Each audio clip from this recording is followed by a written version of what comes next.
உதயநிதி கைதுக்கு எதிரான வழக்கு இன்று பிற்பகல் 2:15 மணிக்கு விசாரணைக்கு வரும் என்று சென்னை உயர்நீதிமன்றம் தரப்பிலிருந்து தெரிவிக்கப்பட்டுள்ளது.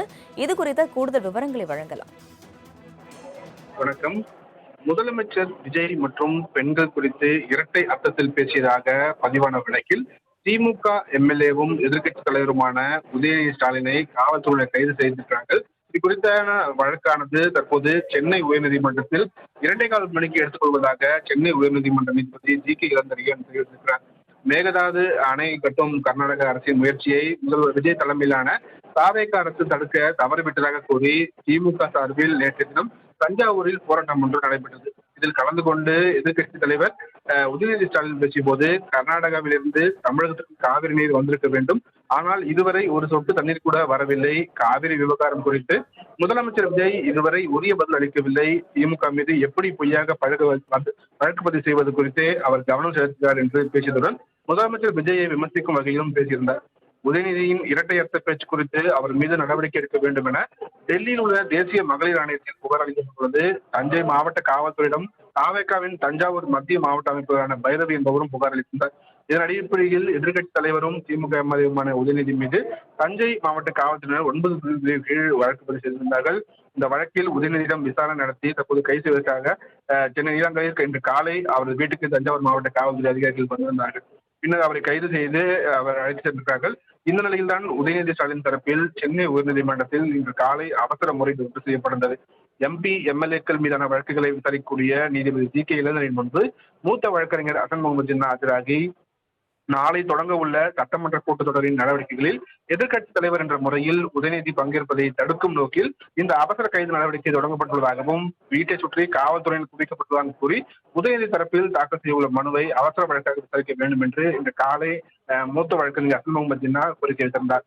அதை ஏற்றுக்கொண்ட நீதிபதி பிற்பகல் 12 மணிக்கு இந்த வழக்கை விசாரிப்பதாக கூறியதால் வழக்கை விசாரிக்கப்படும் வரை இந்த விவகாரத்தில் எந்த நடவடிக்கையும் எடுக்க வேண்டாம் என காவல்துறைக்கும் நீதிபதி தரப்பில் அறிவிக்கப்பட்டிருந்தது.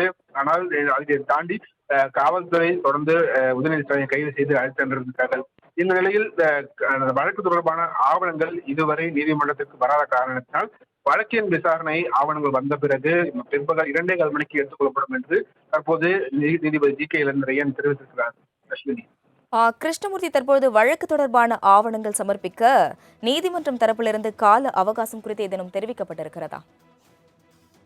வழக்கு தொடர்பான ஆவணங்கள் பொறுத்தவரை புகார்தாரர்கள் அளித்த புகாரின் அடிப்படையில் என்னென்ன பிரிவுகளின் கீழ் உதயநிதி ஸ்டாலின் மீது வழக்குகள் பதிவு செய்யப்பட்டிருக்கிறது, என்ன காரணத்துக்காக அது கைது செய்யப்பட்டிருக்கிறார் தொடர்பான ஆவணங்கள் தான் அந்த அறிக்கையில் இருக்கும். இந்த அறிக்கை தொடர்பாக காவல்துறை பதிவு செய்யப்பட்ட வழக்கின் கீழ் வாதங்களானது வைக்கப்படும். இந்த வாதங்களுக்கு எதிராக மனுதாரர், அதாவது உதயநிதி ஸ்டாலின் தரப்பில் மூத்த வழக்கறிஞர்கள் எதிர் வாதங்களை வைப்பார்கள். இந்த வாதங்களை பொறுத்துதான் இந்த வழக்கில் இறுதி விசாரணையின் போது தற்போது இந்த அவருக்கான முன்ஜாமீன் மனு கிடைக்குமா என்பது தெரிய வரும். அஸ்வினி. கிருஷ்ணமூர்த்தி, நாளை பட்ஜெட் கூட்டத்தொடர் கூடவுள்ள நிலையில் இந்த கைது நடவடிக்கை எடுக்கப்பட்டுள்ளது. தொடர்ந்து திமுக தரப்பிலிருந்து நாளை யாரெல்லாம் சட்டமன்ற கூட்டத்தொடரில் பங்கேற்பார்கள் என்று ஏதேனும் விவரங்கள் தெரிவிக்கப்பட்டிருக்கிறதா? நாளை சட்டப்பேரவை கூட்டத்தொடரில் எதிர்க்கட்சி தலைவர் முன்னில் தான் இந்த அனைத்து கூட்டமையும் நடைபெறும். அதற்காக தான் அதனை தடுக்கும் வகையில் தான் இந்த கைது நடவடிக்கை எடுக்கப்பட்டதாக உதயநிதி ஸ்டாலின் தரப்பில் ஆஜரான வழக்கறிஞர் இன்று காலை முறையீடு செய்திருக்கார். இதனை தடுப்பதற்காகவே உதயநிதி மீது இந்த கைது நடவடிக்கை பாயப்பட்டுள்ளதாகவும், அவர் மீது இத்தனை பிரிவுகளில் வழக்கு பதிவு செய்யப்பட்டுள்ளதாகவும், அவர் மீது பொய்யான குற்றச்சாட்டுகள் வைக்கப்பட்டுள்ளதாக தான் உதயநிதி ஸ்டாலின் தரப்பில் மூத்த வழக்கறிஞர் அசோகன் இந்த முறையின் போது நீதிபதி முன்பாக தெரிவித்திருந்தார். இதன் வழக்கு தொடர்பான எத்தனை பிரிவுகளுக்கு அவர் மீது வழக்கு பதிவுபட்டிருக்கிறது, என்னென்ன காரணங்கள் உள்ளிட்டவை ஆவணங்கள் மூலமாக தாக்கல் செய்யுமாறுதான் நீதிபதி காலையில் அறிவித்திருந்தார். அதன்படி ஆவணங்கள் வந்த பிறகு அது என்ன கூறியிருக்கிறது என்பதை பொறுத்து வாதங்கள் வைக்கப்படும். அந்த வாதங்களின் முடிவில் என்ன தீர்ப்பு வரும் என்பது பொறுத்திருந்தால் பார்க்க வேண்டும். அஸ்வினி. கிருஷ்ணமூர்த்தி, விவரங்களுக்கு நன்றி.